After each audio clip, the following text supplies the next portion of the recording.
우리 하나님 주신 말씀 창세기 5장 24절 말씀입니다.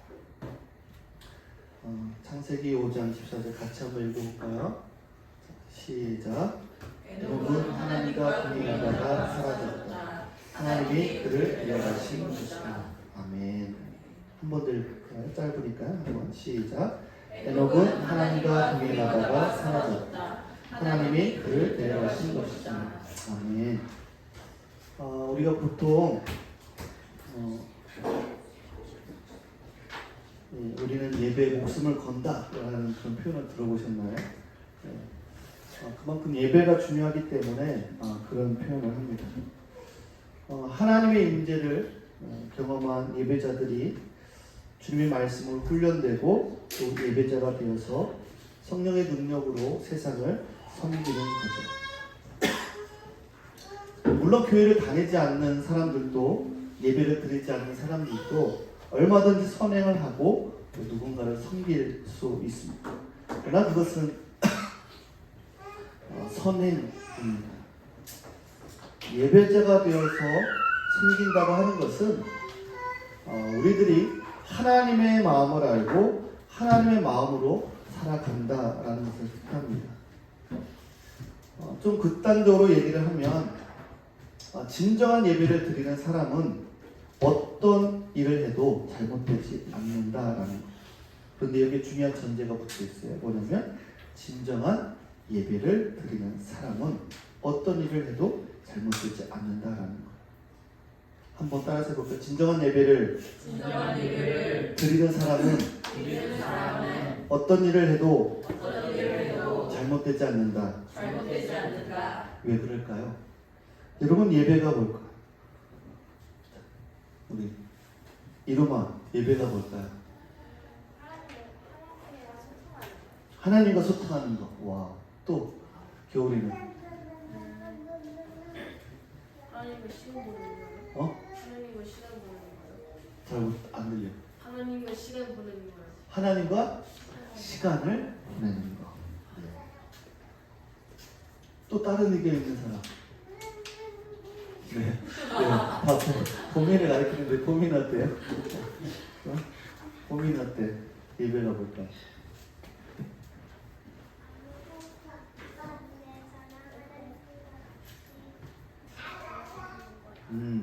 아무 곳에서나 하나님과 예배하는 거. 네. 우리 아이들이 너무나 귀한 고백을 해주셨어요. 어른들은 어떻게 생각하는지 모르겠어요.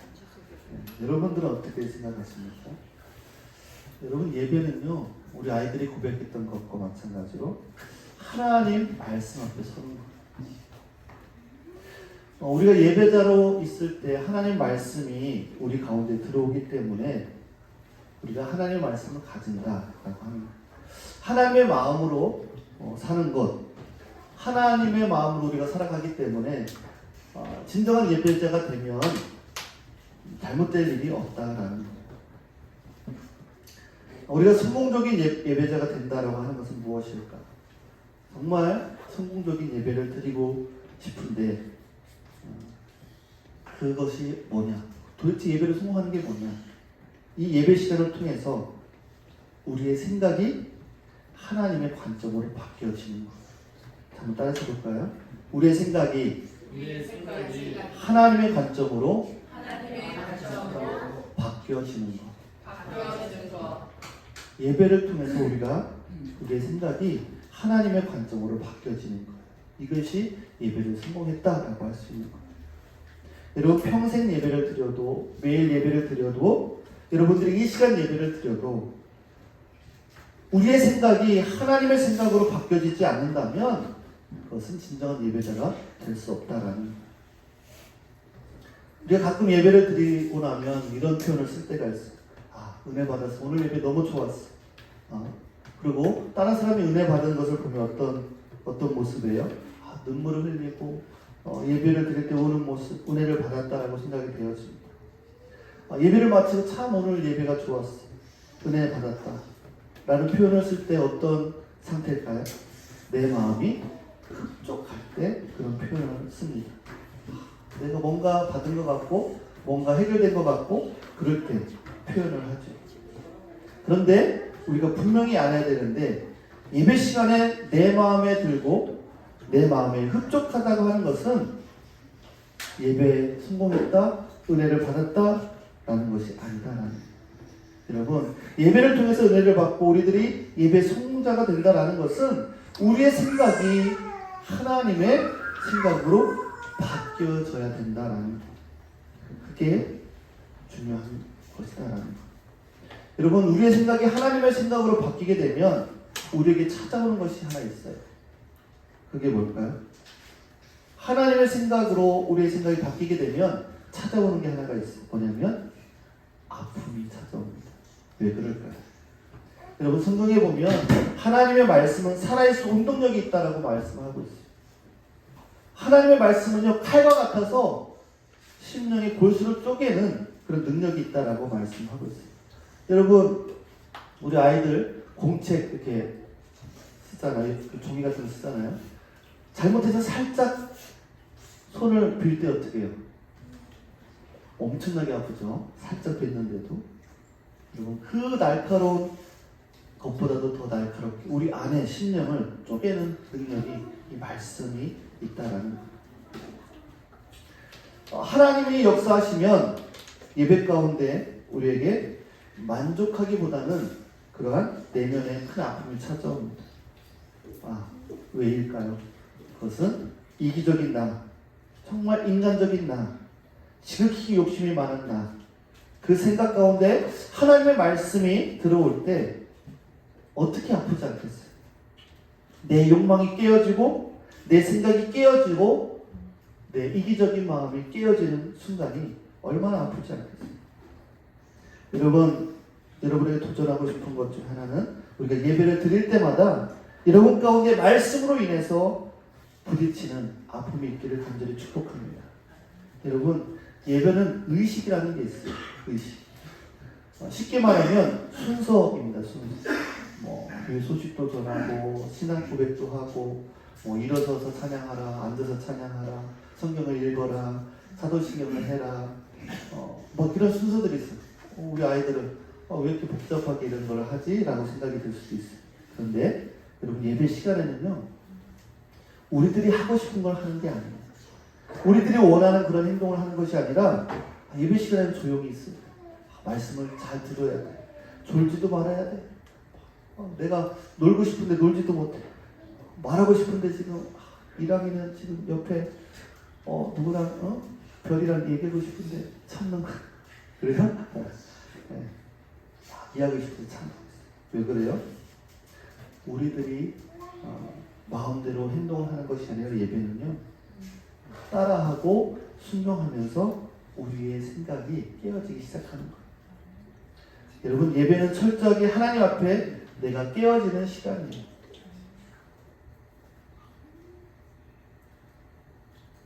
그런데 우리가 막 예배를 보험처럼 예배를 드리는 경우들이 있어요. 굳이 교회를 안 나와도 영상을 통해서 예배를 드리고 차를 타고 가면서 유튜브를 틀어놓고 예배를 드릴 수가 있어요. 그러면 차를 타고 가면서 예배를 드리는 그 행동이 믿음이 좋아서 하는 행동일까요? 아니면 주일날 놀러 가는데 예배를 안 드리면 가다가 사고 나면 어떨까? 그런 걱정이 들어서 보험을 드는 심정으로 예배를 드리는 사람도 있다라는 거예요. 여러분, 예배가요, 어느 순간에 우리 안에 비인격적이고 미신적인 그런 요소로 다가오기도 합니다. 예배를 안 드리면 뭔가 나쁜 일이 일어날 것 같고, 예배를 통해서 하나님과 인격적인 그런 만남이 일어나지 않으면 우리는 예배에서 결코 성공할 수 없다라는 거예요. 아까 누가 얘기했죠? 예배는 하나님과 시간을 봄이가 얘기했나요? 시간을 겨울이요. 시간을 함께 보내는 거라고 했죠. 시간을 보낸다라는 건 뭐예요? 인격적인 만남을 갖는 거.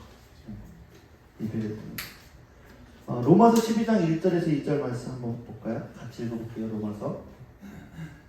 자, 같이 한번 읽어보겠습니다. 시작.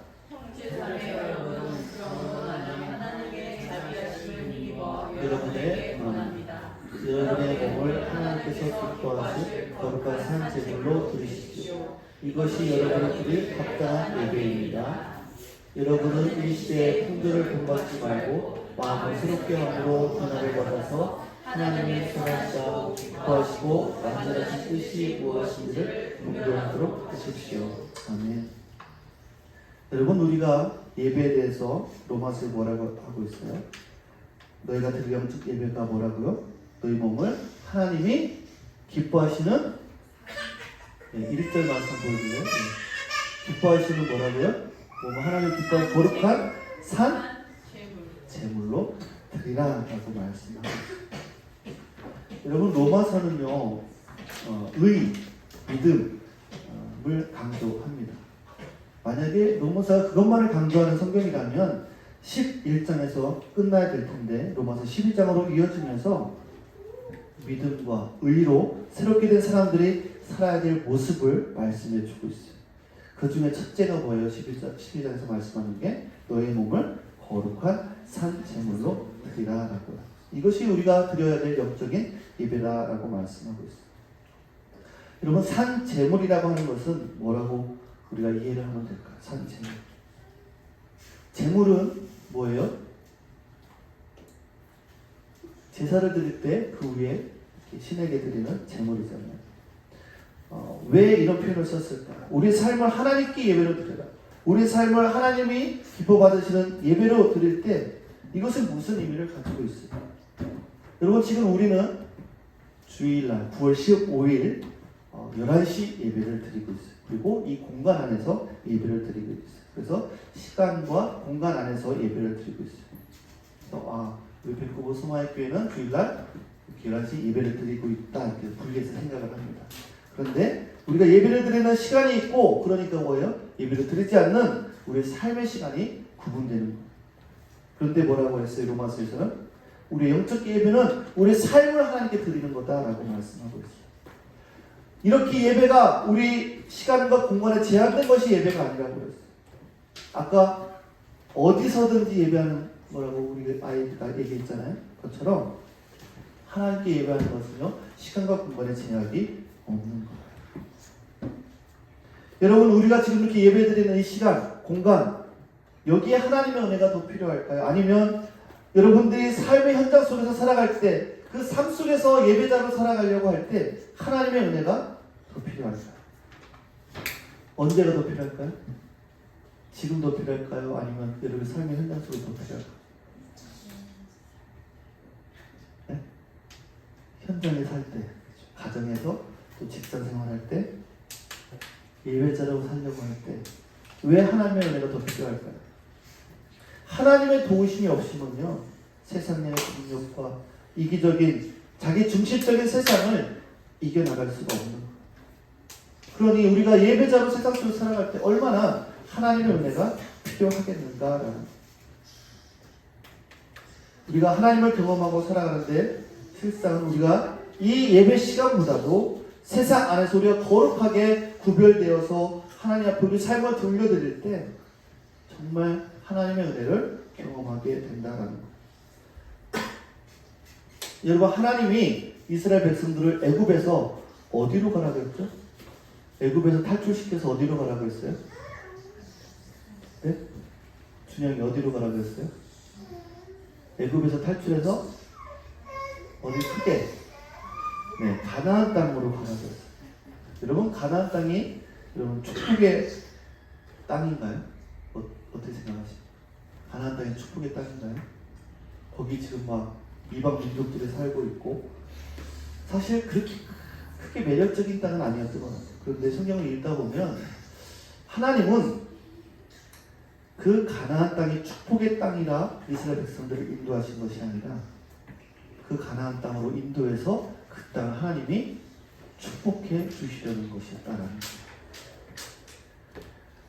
성경을 읽다 보면 창세기, 출애굽기, 레위기, 민수기, 신명기 읽어보면 너무 어려워. 창세기는 그래도 좀 쉽다. 레위기 보면 뭐 제사가 이렇게 많이 나와. 또 율법에 대해서 나와. 뭐 지켜야 될 게 많고, 뭐 제사는 이렇게 너무 어려워. 왜 하나님이 반복적으로 이렇게 어려운 이야기들을, 규칙, 윤리, 어떻게 살아야 된다, 왜 이 이야기들을 정말 지겹도록 이렇게 반복해서 이야기하실까? 왜 그럴까요? 그 위에가 뭔지 아세요? 하나님께서 말씀하신 이끌어주시는 그 가나안 땅에서 하나님이 그들을 축복하시기 원하시기 때문에 끊임없이 그렇게 말씀하십니다. 그 땅을 축복의 땅으로 만들어 주시겠다라는 거예요. 여러분들이 있는 가정, 여러분들이 살고 있는 그 환경을 하나님이 축복의 땅으로 만들어주고 싶은 거예요. 그럼 어떻게 돼요? 하나님의 말씀을 듣고 하나님의 말씀에 순종하면 됩니다. 그러면 하나님이 여러분이 있는 그 자리를 축복의 땅으로 만들어주실 줄 믿습니다. 여러분의 가정이, 여러분의 삶의 터전이 축복의 땅으로 하나님이 인도해 주십니다. 요한복음 4장 말씀 한번 읽어볼게요. 같이 한번 읽어보겠습니다. 요한 4장 20절 21절 큰 목소리 읽겠습니다. 시작. 예배를 드리는 사람들이 영과 진리로 아버지께 예배를 드릴 때가 온다. 지금이 바로 그때다. 아버지께서는 이렇게 예배를 드리는 사람들을 찾으십니다. 하나님은 영이시다. 그러므로 하나님께 예배를 드리는 사람은 영과 진리로 예배를 드려야 한다. 복음서에 보면 예수님이 예배에 대해서 딱 한 번 말씀하신 것이 있는데 바로 이 말씀입니다. 예배는 뭐라고요? 하나님은 영이시니 예배하는 자가. 옛날 성경에는 신령과 진정으로 예배할지라 이렇게 돼요. 신령과 진정. 오늘 저와 여러분이 아니 이 밴쿠버 스마일에 오신 모든 분들이 신령과 진정으로 예배드리는 자가 될 수 있기를 간절히 축복합니다. 진짜 신령과 진정으로 예배드렸으면 좋겠어요. 오늘 본문 말씀은 창세기 5장 24절 에녹에 대한 이야기. 에녹이 살고 있었던 그 시대에 하나님이 에녹과 동행했다라고 말씀하고 있어요. 여러분 하나님은 어떤 분이에요? 천지를 창조하신 분이에요. 천지를 창조하신 분이고 어려운 말을 무소부재하시다라고 표현합니다. 무슨 말이에요? 하나님은 어디에든 다 계시다라는 거예요. 여름이가 화장실을 가도 하나님은 같이 가셔요. 겨울이가 학교를 가도 하나님은 어떻게 해요? 그곳에 계셔요. 어느 곳에 있든지 하나님은 함께 계시다라는 거예요. 그런데 오늘 본문 말씀을 보면 에녹은 한번 그 오늘 본문 말씀 띄워줄래요? 창세기. 에녹은 하나님과 동행하다가 어떻게 됐다고요? 사라졌다. 이 동행하다. 함께 했다라는 표현을 안 쓰고 동행했다라는 표현을 썼어요. 하나님과 함께 했다라는 게 아니고 동행했다. 근데 영어에 보니까 뭐라고 되어 있어요? 같이 걸었다라고 되어 있어요. 걸었다. 여러분, 하나님은 세상 어느 곳에 다 계세요. 그런데 중요한 것은 함께 걷는 사람은 별로 없다라는 거예요. 모든 사람이 하나님과 동행하는 게 아니에요. 모든 사람이 하나님과 함께 걷지 않는다라는 거예요.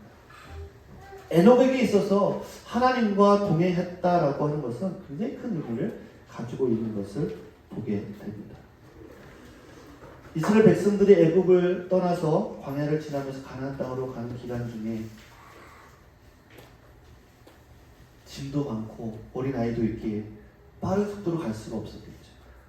천막도 지고 막 가야 되잖아요. 천천히 갔겠죠. 광야길을. 그런데 하나님이 동행하셨다라고 하는 것은 뭐예요?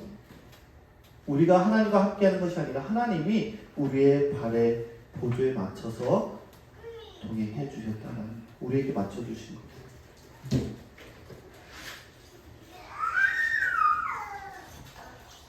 에녹은 65살, 65살에 무두셀라를 낳고 무두셀라를 낳은 뒤에 300년 동안 300년 놀랍지 않습니까?